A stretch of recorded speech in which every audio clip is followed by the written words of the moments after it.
Hello guys, welcome और welcome back to एजुगिरी। आज हम 6 जुलाई का द हिंदू एनालिसिस करेंगे। चलिए स्टार्ट करते हैं।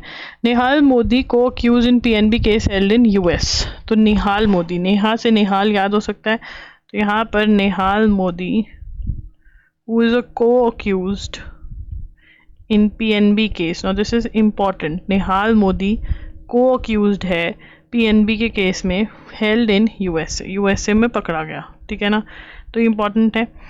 And he is the accused of, what is he accused of? Aiding his brother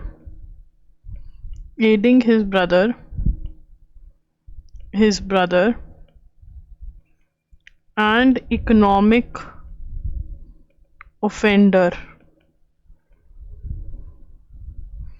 Nirav Modi. ठीक है ना, इन लॉन्ड्रिंग मनी ब्लैक मनी को इधर उधर करने में, and destroying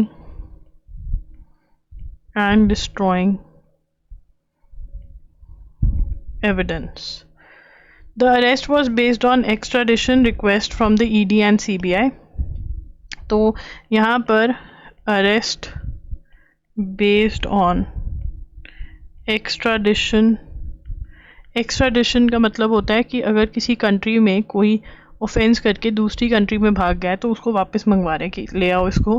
फ्रॉम रिक्वेस्ट किसने डाली थी? ये इंडिया से इन्फोर्समेंट डायरेक्टरेट ने। इन्फोर्समेंट डायरेक्टरेट कब आती है पिक्चर में? कौन से केसेस इन्वेस्टिगेट करती है? जब कोई इलीगली मनी कमा रहा हो। ठीक है ना, तो इसको इन्फोर्समेंट डायरेक्टरेट इन्वेस्ट करती है।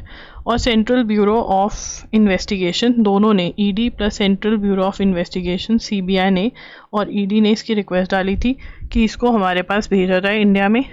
ठीक है। The United States Department of Justice has informed Indian authorities that Nihal Modi, brother of fugitive economic offender Nirav Modi, was arrested by US authorities. The arrest has been made pursuant to an extradition request made by CBI and ED. According to complaint filed by US prosecution, the extradition proceedings are being pursued on 2 counts: alleged money laundering under Section 3 of Prevention of Money Laundering Act. तो यहाँ पर जो money laundering act है वो कौन सा है India के अंदर? जो एक्ट देखते हैं, prevention of money laundering act, PNB act. इन्होंने पीएनबी एक्ट नहीं, पीएनबी बैंक के साथ इन्होंने बहुत बड़ा फ्रॉड किया है। ठीक है ना। उसके mister Nihal Modi is alleged to have assisted in concealing and transferring overseas और ये सब। ठीक है। Nirav Modi is currently lodged in UK jail. Nirav Modi कहाँ पे है? Nirav Modi is in UK jail. ठीक है। 3 Kerala districts on high Nipah virus alert, ये हम कर चुके हैं। India Trinidad Tobago in deals in pharma finance. India Trinidad and Tobago deals, कौन सी डील्स हुई हैं? ठीक है ना। At least 6 agreements that India will pave the way for India financial and pharma sectors. ठीक है, in Caribbean region 6 agreements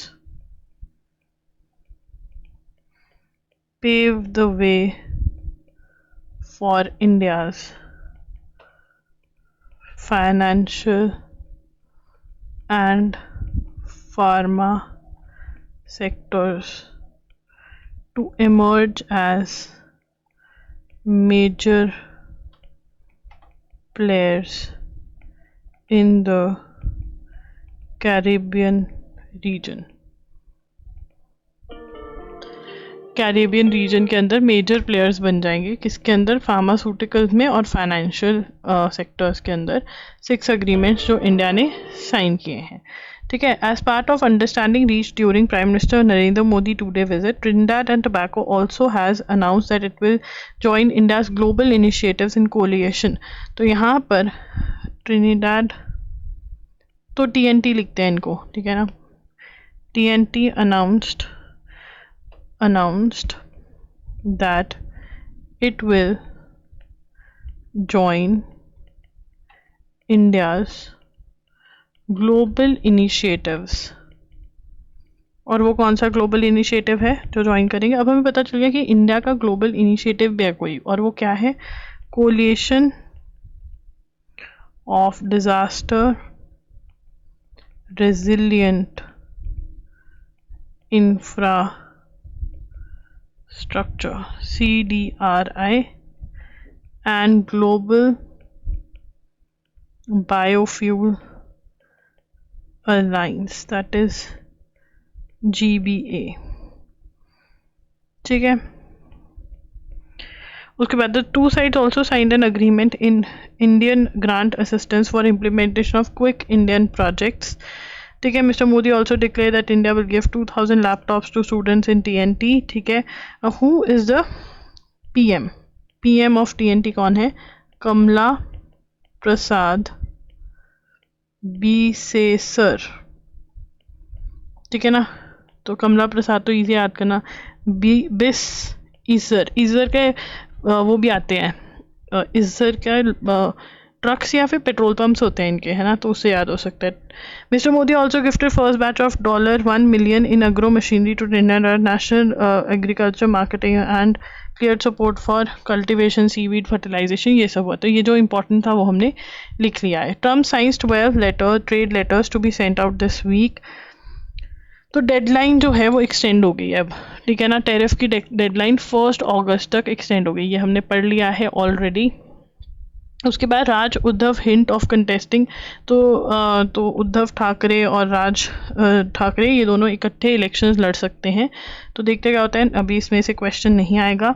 industrialist and BJP leader Gopal Khemka shot dead. तो ये ज़रूरी है, industrialist and BJP leader Gopal Khemka shot dead in Patna Bihar.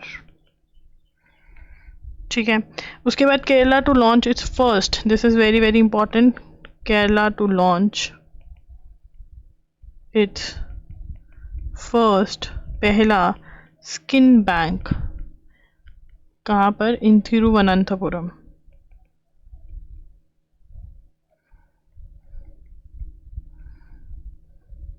ठीक है, the first skin bank in state is ready at government GMC government college, GMC that is government college. ठीक है, approve by receiving for receiving skin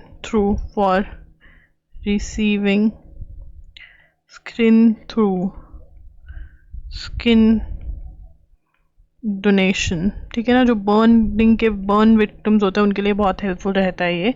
ठीक है, और ये inaugurate किस दिन हुआ?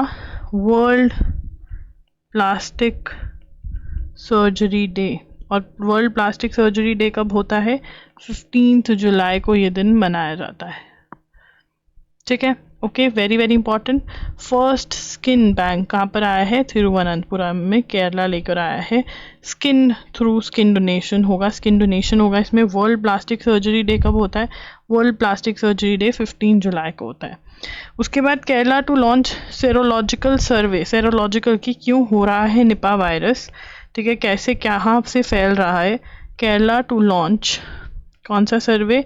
Serological survey amid Nipah outbreak.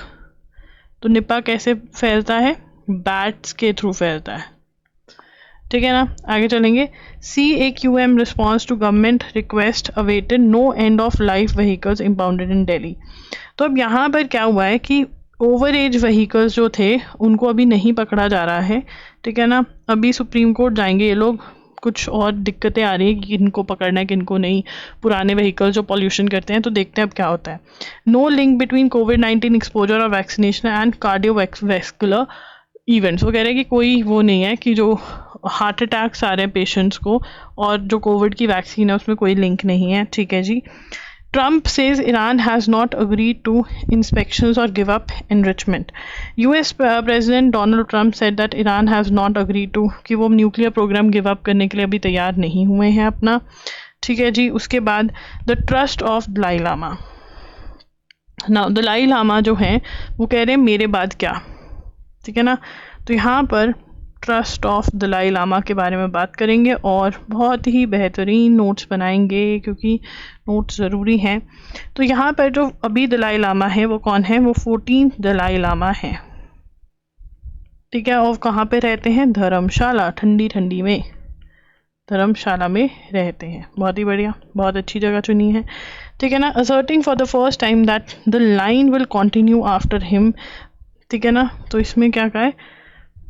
The line will continue after him. ठीक है, however it was his statement that succession would be decided by. कौन बनेगा head after he is gone? Succession would be decided by the Gadon-Podrang Trust. ठीक है, and this authority they will have the which would have Gadon-Podrang Trust would have the sole authority on the issue. ठीक है ना। Opposition from China जो कह रहे हैं कि हम डिसाइड करेंगे कौन होगा आगे। In an ironic twist, Communist Party led China government in Beijing. It cites Qing dynasty tradition used a few times for picking the Dalai Lama. ठीक है ना। China cites Qing dynasty tradition of picking the Dalai Lama successor through lots from a golden urn as the method it hopes to follow. अब क्या है यहाँ पे? So basically जो दलाई लामा है वो क्या कह रहे हैं कि मेरे बाद सक्सेसर होगा, यहाँ पे लाइन ख़त्म नहीं होगी बुद्धिज़्म की, तिब्बतन स्पिरिचुअल लीडर की। ठीक है ना। तो ये क्या बात कर रहे हैं? तिब्बतन, यहाँ पे लिखेंगे तिब्बतन स्पिरिचुअल लीडर की। और वो कौन डिसाइड करेगा? वो गार्डन फोड्रांग ट्रस्ट जो है सोलली डिसाइड करेगा that who is going to head sole authority on this issue. China कह रहा है ऐसा नहीं है, हम क्विंग डायनेस्टी का ट्रेडिशन जो है appointment of the next Dalai Lama में यूज़ करेंगे, जिसके अंदर से ड्रॉ ऑफ लॉट्स निकाला जाता था वो। ठीक है ना। For the Dalai Lama who's lived in India since 1959 when he fled Lhasa years after the China annexed Tibet in 1955, it will be the Garden Podgan Trust. तो यहाँ पर जो दलाई लामा है, Dalai Lama lived in India since 1959 who fled Lhasa.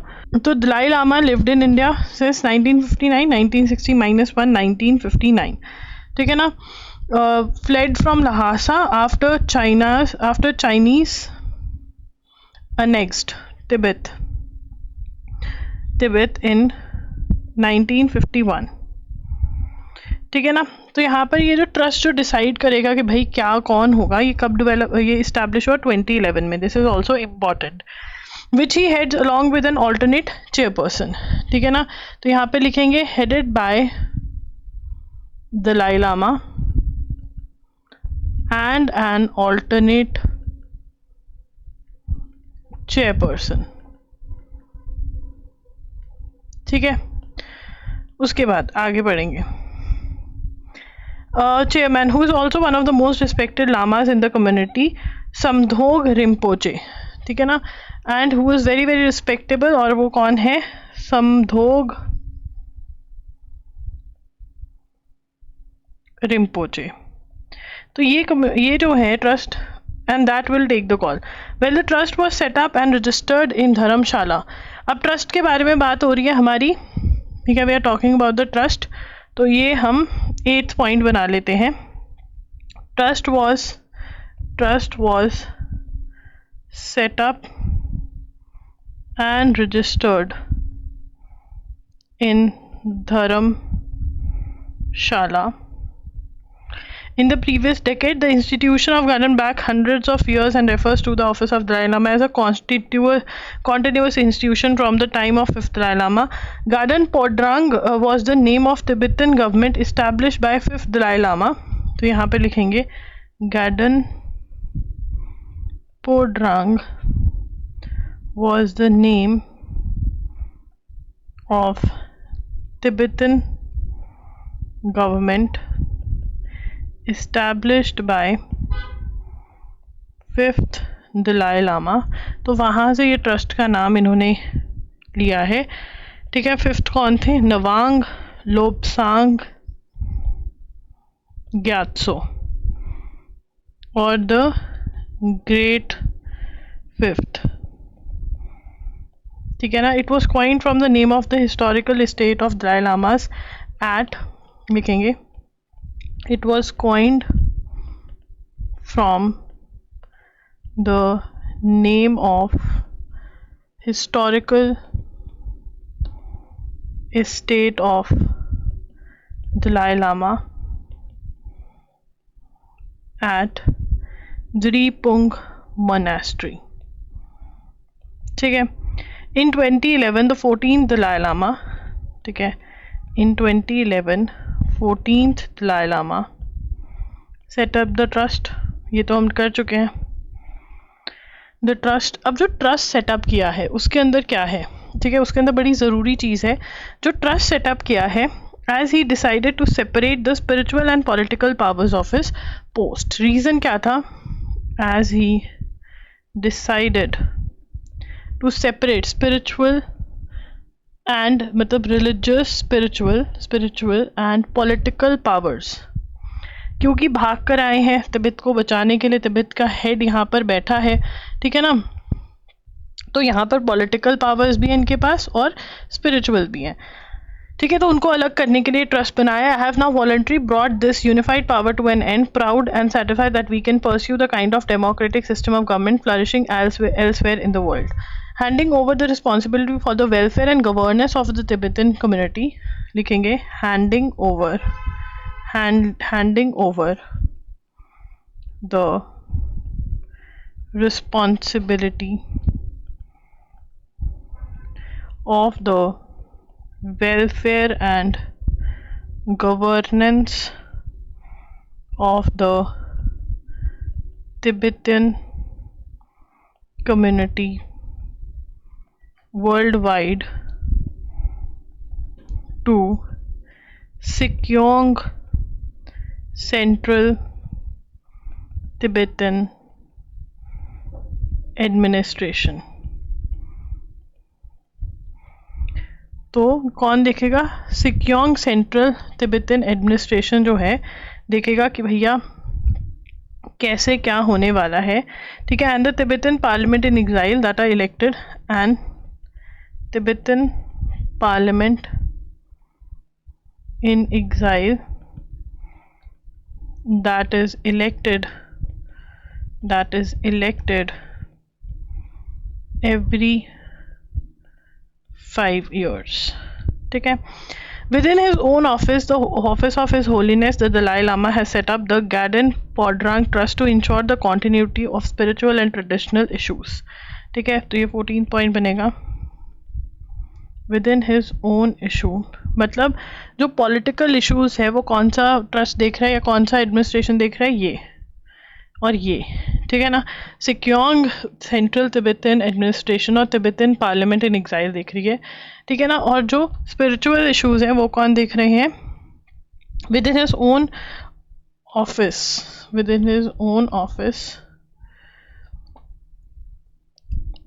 ठीक है ना. The office of His Highness His Holiness the Dalai Lama. तो इनके ऑफिस की फुल फॉर्म क्या है, उस एक्रोनिम क्या है, abbreviation OHDL, has set up Garden Podrang Trust to ensure the continuity of spiritual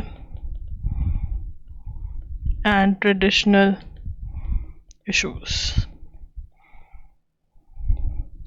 ठीक है ना। एंड दलाई लामा, एक और ट्रस्ट है, and Dalai Lama trust undertakes charitable and welfare initiatives। तो यहाँ पर उन्होंने बेसिकली 3 में डिवाइड कर दिया अपने ड्यूटीज़ को। एक तो पॉलिटिकल, ठीक है ना, जो कौन हैंडल कर रहा है, जो हैंडल कर रहे हैं सिक्योंग सेंट्रल तिब्बतन एडमिनिस्ट्रेशन और तिब्बतन पार्लियामेंट इन एग्जाइल, ठीक है। उसका है बाद में स्पिरिचुअल ड्यूटीज़। जो स्पिरिचुअल ड्यूटीज़ है वो कौन देख रहा है, गार्डन पोटरंग ट्रस्ट, ठीक है ना। और जो चैरिटेबल ड्यूटीज़ है वो कौन देख रहा है, दलाई लामा ट्रस्ट, ठीक है।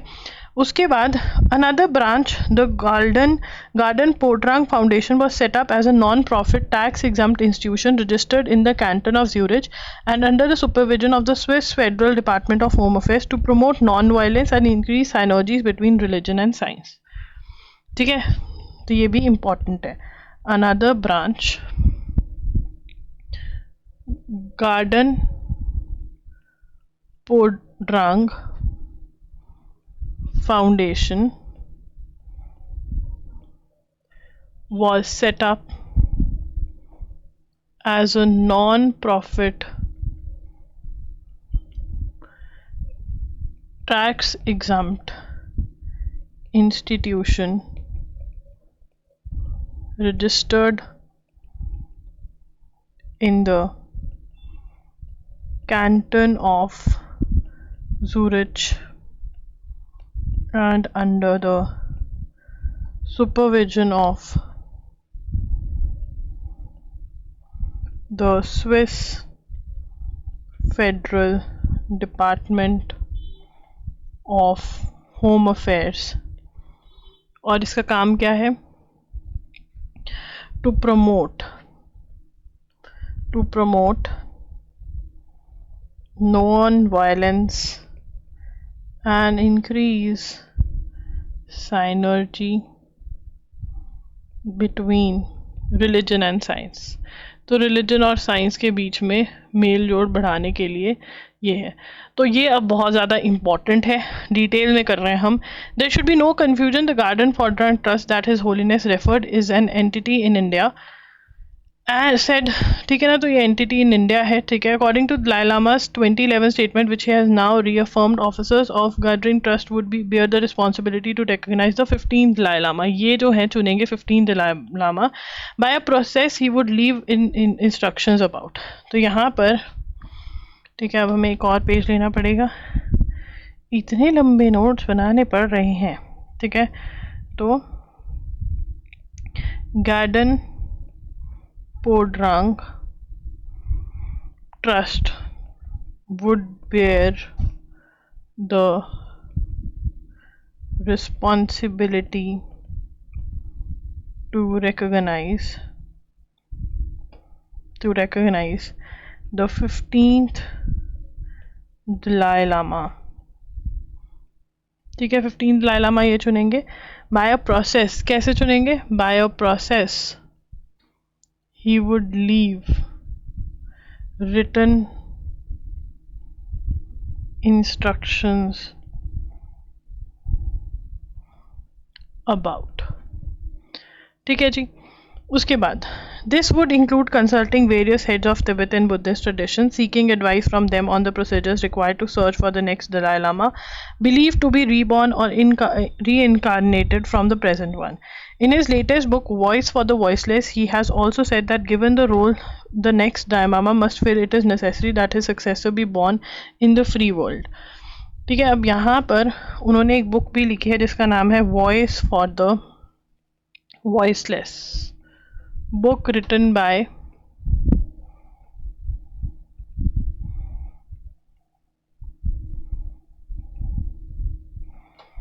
ठीक है। उसके बाद तो ये है, ठीक है। ये बहुत ज़्यादा डिस्कस हो रहा है, इट इज़ इम्पॉर्टेंट। आज बैठो, टाइम निकालो, इसको याद करो, ठीक है। बहुत ही ज़रूरी है, सारे 20 के 20 पॉइंट, 18 से 20 पॉइंट। अब क्या हुआ, एक सिंगर बहुत ही फेमस हो रखे हैं, British punk band which is facing sanctions investigation over the death to IDF chant. British punk band facing sanctions and investigations. क्या बोला इन्होंने? Over the death of IDF chant. Now what is IDF? IDF Israel की military है, Israeli military.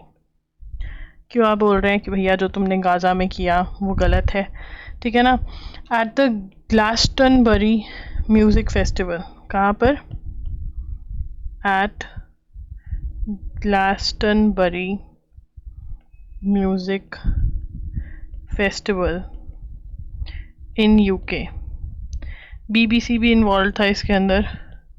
BBC staff were on high alert, sacred of possibility of protest, ठीक है ना? Performance live stream the performance of Irish hip hop kneecap which has in the past used its shows to accuse Israel. तो कौन सा था ये? ठीक है, Irish hip hop trio kneecap in past used its show to accuse Israel of committing genocide. मतलब आप एक क्लास ऑफ लोगों को मारना चाहते हो, genocide in Palestine. Bob Velan the British punk rock Duo was nowhere in their radar, ठीक है। तो यहाँ पर ये बोल रहे हैं कि आयरिश वाले को तो ये देख रहे थे, ठीक है ना, बट वहाँ पर निकला, ठीक है, Bob Velan who is a British punk rock duo. This meant that all those who had tuned into BBC stream heard these chant Free Palestine, death to IDF, initiated by leader singer Bob Van, ठीक है ना। तो यहाँ पर इन्होंने chants against Israel Defense Forces,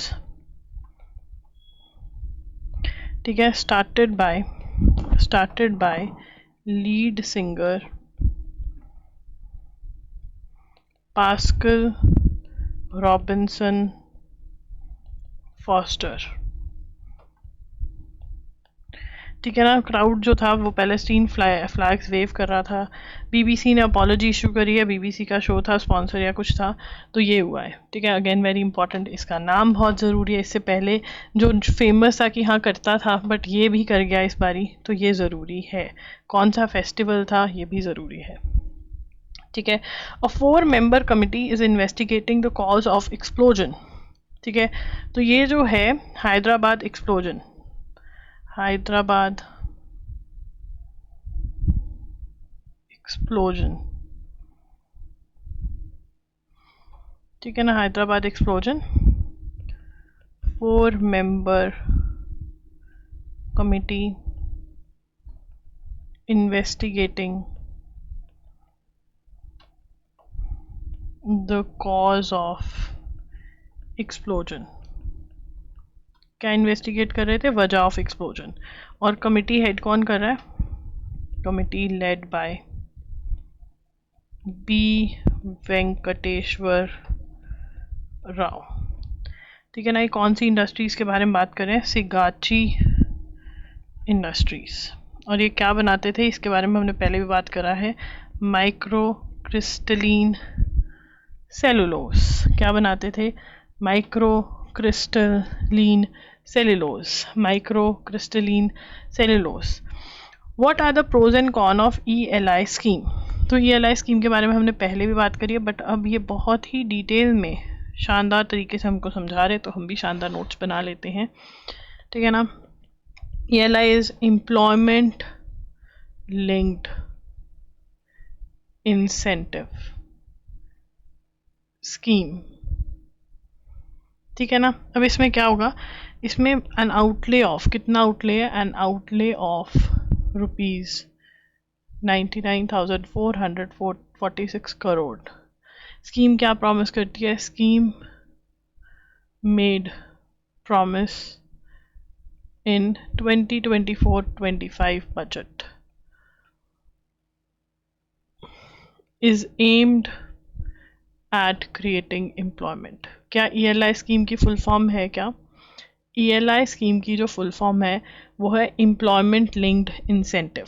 आपको कुछ मिलेगा, एम्प्लॉयमेंट भी मिलेगी, साथ में कुछ इंसेंटिव भी मिलेगा। किसको मिलेगा इंसेंटिव? एम्प्लॉयर को भी जो नौकरी दे रहा है, एम्प्लॉय को भी जो नौकरी ले रहा है। ठीक है, इतना बजट है। इस बजट में इन्होंने प्रॉमिस किया, इतने पैसे लगाए। एम क्या है? Creating employment. ठीक है, ठीक है। एम्ड एट क्रिएटिंग एम्प्लॉयमेंट कहाँ पर? In manufacturing sector, mainly in manufacturing sector. ठीक है ना, स्किल्स देनी है। ठीक है ना, स्किल्स देनी है लोगों को। ELI scheme according to labour ministry, लिखेंगे ELI स्कीम्स, ELI स्कीम कितने, ELI स्कीम के थ्रू कितनी, एम क्या है कि 3.5 करोड़ jobs over a period of 2 years। ठीक है, द सेंटर एक्सेप्ट 1.92 करोड़ न्यूली एम्प्लॉयमेंट। तो इसमें क्या होगा कि जो न्यू एम्प्लॉयमेंट जो एम्प्लॉयज होंगे, यहाँ पर लिखते हैं newly recruited employees with salaries up to rupees 1 lakh will get a 1 month EPF wage up to rupees 15,000 in 2 installments। ठीक है ना, तो इतना मिलेगा, ₹15,000 दिए जाएंगे। इंसेंटिव एम्प्लॉयर को भी मिलेगा, जो हमने ऑलरेडी स्कीम के बारे में पढ़ा है। तो अगर आप नोट साथ साथ नहीं रट रहे हो बैठकर, तो भैया तुम्हें याद नहीं रहने वाला। तो महाराष्ट्र में लिंग्विस्टिक वाला सीन हुआ है, लैंग्वेज वाला, जिसके अंदर थर्ड लैंग्वेज कौन सी कंपलसरी कर दी थी? थर्ड लैंग्वेज हिंदी कंपलसरी कर दी थी। कहाँ पर? महाराष्ट्र में। और अब ये डिसीजन वापस ले लिया गया है। 3 लैंग्वेज पॉलिसी किस में आई है? नेप में, नेशनल एजुकेशन पॉलिसी। तो अगर आपको ये नहीं पता है तो ये लिख लो, नेशनल एजुकेशन पॉलिसी जो 2020 में आई है, वो बात करती है किसके बारे में? Talks about 3 language policy. Now what is 3 language policy? 3 language policy में कि आप कोई भी एक फॉरेन लैंग्वेज और 2 इंडियन लैंग्वेज पढ़ो। ठीक है ना, स्कूल्स के अंदर। ठीक है, अब महाराष्ट्र ने क्या कहा? महाराष्ट्र ने थर्ड लैंग्वेज जो है in primary education Hindi compulsory कर दी। क्या कर दिया? हिंदी कंपलसरी।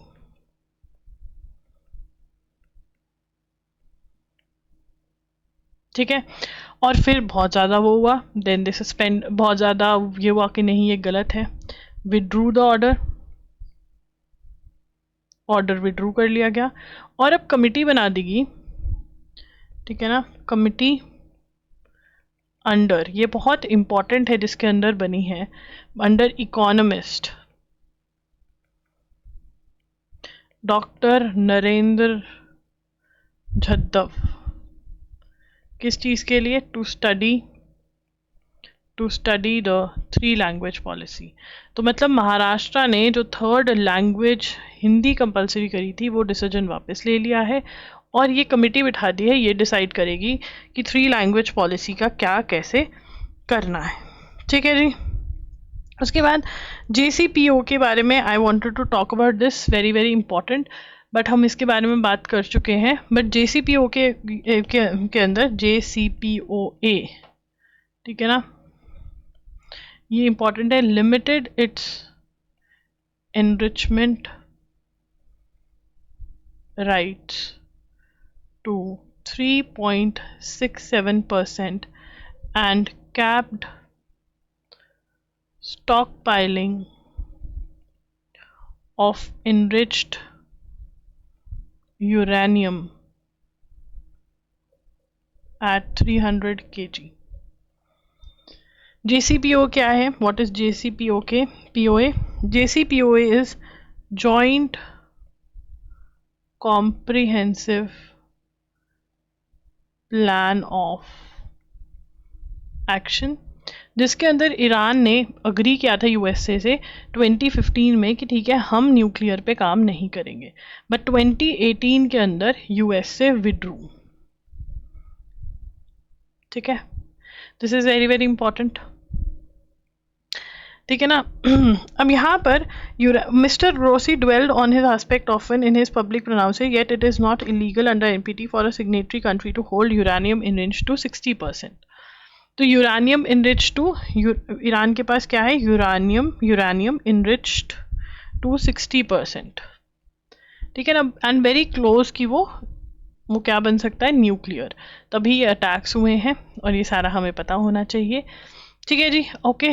तो loggery.in पर जा सकते हैं अगर आपको कुछ बाय करना है, लिंक्स डिस्क्रिप्शन बॉक्स में प्रोवाइड हो रखे हैं।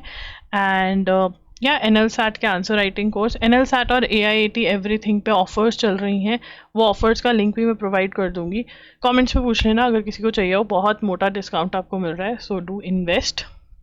Thank you for watching. Do like the video, do subscribe to the channel and also do share about us with your friends and do comment कि आपको सेशन कैसा लगा।